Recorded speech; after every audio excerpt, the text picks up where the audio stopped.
1, 2, 3절 함께 한 목소리로 봉독합니다. 이스라엘의 왕이 없을 그때에 에브라임 산지 구석에 거류하는 어떤 레위 사람이 유다 베들레헴에서 첩을 맞이하였더니 그 첩이 행음하고 남편을 떠나 유다 베들레헴 그의 아버지의 집에 돌아가서 거기서 넉 달 동안을 지내매 그의 남편이 그 여자에게 다정하게 말하고 그를 데려오고자 하여 하인 한 사람과 나귀 2마리를 데리고 그에게로 가매 여자가 그를 인도하여 아버지의 집에 들어가니 그 여자의 아버지가 그를 보고 기뻐하니라. 아멘. 이스라엘의 왕이 없을 때에 그때라는 말은 아직 사울왕이 세워지지 않았다 그런 말이 아니라 백성들이 하나님을 왕으로 인정하지 않는 그 시대이다 그런 뜻입니다. 하나님을 왕으로 인정하게 되면 그 왕의 말씀과 법도 내에서 평화와 안식을 누리게 됩니다. 그러나 사사기의 특징은 자기의 소견에 옳은 대로 행하는 것이 사사기의 특징이에요. 그래서 오늘 19장에서도 어김없이 말할 수 없는 그런 소돔과 고모라와 똑같은 그런 엄청난 음란한 범죄가 이제 기록이 되어 있어서 참 사사기 19장도 창세기 19장처럼 아주 내용이 끔찍합니다. 아주 끔찍해요. 그러나 하나님의 말씀을 벗어나서 그를 왕으로 인정하지 않고 살아가는 우리의 인생이라는 건 얼마나 이렇게 혹독하고 끔찍한 일들이 벌어지는가를 우리는 항상 경계해야 되는 줄로 믿습니다. 2가지를 살펴볼 텐데요. 첫째는 레위 사람인데요. 그죠? 레위 사람이 누굽니까? 하나님께 예배하기 위해서 구별되어서 그들은 경기도, 강원도 이런 식으로 땅도 안 주고요. 나머지 11 형제들의 성읍에 다 흩어져 살게 했습니다. 그래서 에브라임 산지, 그죠? 에브라임 지파에 살고 파송받은 거기에 사는 이제 레위인이었던 거예요. 즉 예배하는 사람. 에브라임이 형제들을 하나님 앞에 예배로 이끄는 사람 레위 지파의 사람이었던 거죠. 그런데 하나님께 섬기는 예배하는 레위에게 첩이 있었다. 여러분 그러니까 가장 도덕적이고 윤리적이어야 할 제사장, 목사님, 레위 지파가 무너질 때 다 무너졌다고 보면 돼요. 그래요. 세상에 조금 이제 예수 아직 잘 모르고 잘 아직 성령 받지 못한 자들은 교회 다닌다 해도 술집도 갈 수 있고 죄악에 잠깐 발을 담글 수도 있다고 생각을 할 수도 있겠죠. 그래서는 안 되겠지만 그러나 목사님도 음란에 빠지고 마약에 손대고 도박하러 가면 끝나는 거예요. 그 나라는 그게 끝나는 거예요. 우리가 죄악을 죄라고 말하고 나라를 위해서 기도하고 우리가 배격해야 할 것들, 인륜의 관계, 하나님 주신 그런 도덕법과 윤리법들, 동성애라든지 그런 것들을 목사님들도 호도하고 칭찬하고 나설 때 그때는 그 나라도 사사기의 시대처럼 끝났다라고 보면 되는 겁니다. 소돔 성이 망한 것은 더 이상 지을 죄가 없었기 때문이에요.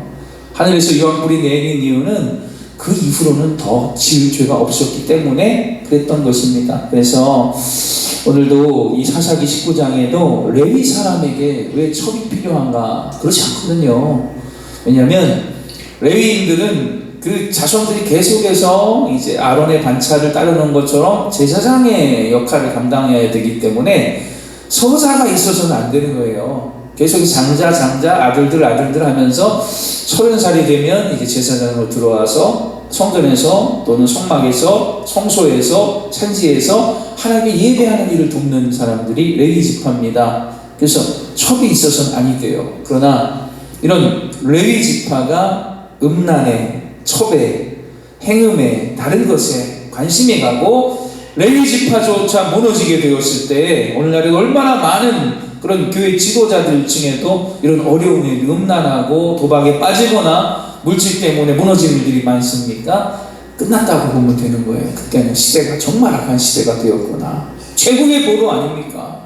베냐민 지파는 막 난리가 나고 행음이 돼가지고 전부 죽이고서 600명밖에 안 남았을 때도 있었거든요.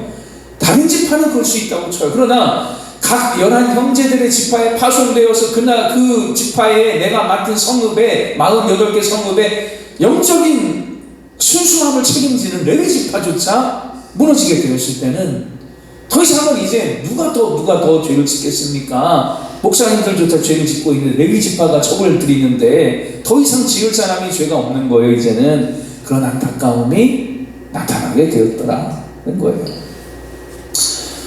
두 번째는 이 첩이, 이 여인이 죄를 지었잖아요. 그러니까 친정으로 가버린 거예요. 우리도 이제 보따리 싸고 친정으로 도망가는 경우가 있죠. 도망가거나 화가 나거나 하면 못 살겠어 하면서 보따리를 메고 친정으로 갑니다. 4달 동안 가 있었대요. 지금 뭐가 없었느냐? 회개가 없습니다. 내가 지은 죄에 대해서, 남편에 대해서는 모르겠어요. 그러나 여호와 하나님께 내가 지은 죄에 대해서 회개를 해야 되는데 회개가 아니라 그냥 그 죄의 자리를 피해버리면 되는 줄 아는 거예요. 친정집에, 아버지 집에 가버렸다. 베들레헴으로 돌아가 버렸다. 이렇게 나옵니다. 베들레헴으로 돌아가는 것이 아니라 그 자리에서 하나님을 만나고 회개를 해야 되는 거였어요. 즉 사사기 시대와 같이 영적으로 혼돈한 그런 시대에 나타나는 여러 가지 특징들을 우리가 지금까지 살펴봐왔지만 레위조차 범죄하고 또 회개가 없다라는 거예요. 오늘날과 같죠. 뭐 교단을 비난할 건 없지만 합동 교단을 보세요. 총회장이 그 합동 전체 3만여 개 교회와 5만여 목회자의 대표가 행음을 하고 여관에 들어갔다 나오니 뭐 동영상이 찍히고 그래놓고는 또 회의를 증례하겠다고 회의에 나오고 회개가 없어요. 회개가 없어요. 레위인이 죄를 짓고 그 부인도 회개할 줄 모르고 그저 그 죄의 자리를 피하는 그런 시대가 사사기에만인 줄 알았더니 여러분 우리의 시대가 바로 그런 시대였어요. 나는 죄를 지어도 우리 선생님은, 우리 교장 선생님은, 우리 목사님은 괜찮겠지? 우리 감독님은 안 그러겠지?가 무너지는 시대이고 또 죄를 지었으면 하나님 앞에 나아가 자복하고 회개하고 용서를 구하고 긍휼이 풍성하신 하나님께서 우리를 인자하게 용서해 주실 텐데 회개가 없는 시대. 오늘날에 회개가 있습니까? 다 자기 잘난 대로 잘했다고 하지 회개 안 해요 요즘에. 옛날에는 뭐만 하면 회개했어요. 뭐 조금만 뭐 해도 주여 내가 벌벌 떨면서 어떻게 내가 이렇게 예수 믿는 사람으로서 이렇게 할 수 있었을까? 하나님 앞에 막 자복하고 내가 죄를 지었다는 그 사실이 너무 막 감당이 안 돼서 눈물 흘리면서 주님께 진심으로 회개를 했다고요. 그러나 요즘은 그렇지 않습니다. 콧방귀 끼고요. 뭐 회개를 권유를 하면 교회 옮기면 되지 뭘 회개를 해요. 교회가 여기밖에 없어요. 그냥 떠나는 거예요. 죄의 자리를 떠나는 겁니다. 오늘 이 여인처럼 죄의 자리를 떠나지 그 죄의 자리에서 거기서 내가 죄와 함께 하나님을 대면하고 다윗처럼 회개하는 그런 일이 없어지는 시대가 이때 시대였다는 거예요. 두 가지를 말씀드렸어요. 첫째, 레위인도 죄를 짓는구나. 첩을 맞이하고 난리가 나는구나. 둘째, 회개가 없구나. 그 시대가 사사기의 시대였던 거예요. 그런데 그게 사실은 나의 모습이고 우리의 모습이었던 거예요. 교만하고 회개하지 아니하고 권사님은 괜찮겠지. 뭘 권사님 괜찮아. 똑같아요. 세상에 내놓고 시장에 갖다 놓으면 막 물건 깎아치고 막 욕하면서 싸우고요. 그 권사님이에요. 물건하고 보면 똑같아요. 우리도 되돌아서면 마음 상하게 한 사람을 욕하고 있고 정죄하고 있는 우리의 모습을 똑같이 발견하게 되는 거예요. 주여 우리를 용서하시고 이 시대를 용서하시고 하나님 앞에 바로 서는 우리만이라도 나만이라도 주님 앞에 바로 설 수 있도록 하나님 회개하는 마음을 주시고 은혜를 베풀어 주옵소서. 긍휼을 주옵소서 하고 기도할 수 있는 이런 악한 시대를 보면서 반면교사 삼을 수 있는 이 전철을 갖지 아니하는 그런 우리가 될 수 있기를 주님의 이름으로 간절히 축원합니다. 아멘.